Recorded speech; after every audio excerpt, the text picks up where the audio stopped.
ভারতের বিভিন্ন কারাগারে গত ২-২.৫ বৎসরে আটক ১,০৬৭ জন বাংলাদেশির নাম ঠিকানা সহ একটি তালিকা পাওয়া গেছে।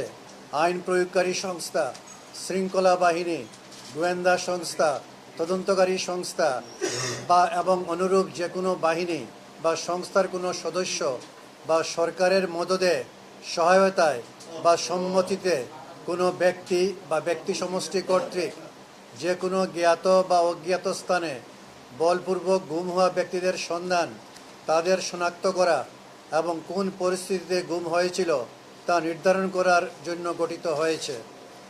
কমিশন অদ্যাবধি ১,৭৫২টি অভিযোগ কমিশনে অদ্যাবধি ১,৭৫২টি অভিযোগ জমা পড়েছে, যার মধ্য হতে প্রায় ১,০০০টি অভিযোগ ও তার সাথে সংযুক্ত কাগজপত্রের যাচাই বাছাই প্রাথমিকভাবে সম্পন্ন হয়েছে। কমিশনে আগত ২৮০ জন অভিযোগকারীর জবানবন্দি রেকর্ড করা হয়েছে।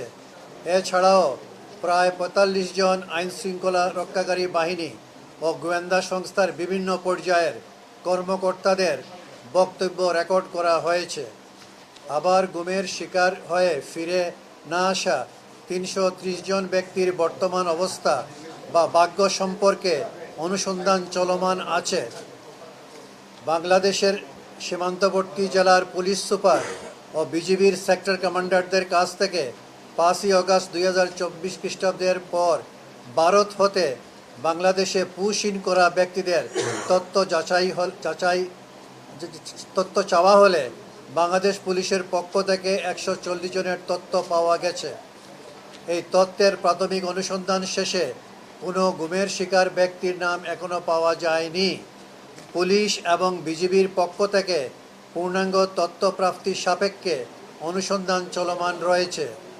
তবে বিগত ২২/১২/২০২৪ তারিখে ঢাকার ধামরাইয়ের মোহাম্মদ রহমতুল্লাহ নামক গুমের শিকার ব্যক্তিকে চাঁপাইনবাবগঞ্জের গোমস্তাপুর বর্ডার দিয়ে পুশিন করা হয়েছে মর্মে আমরা অবগত আছি এবং এ বিষয়ে কমিশনের অনুসন্ধান চলমান আছে।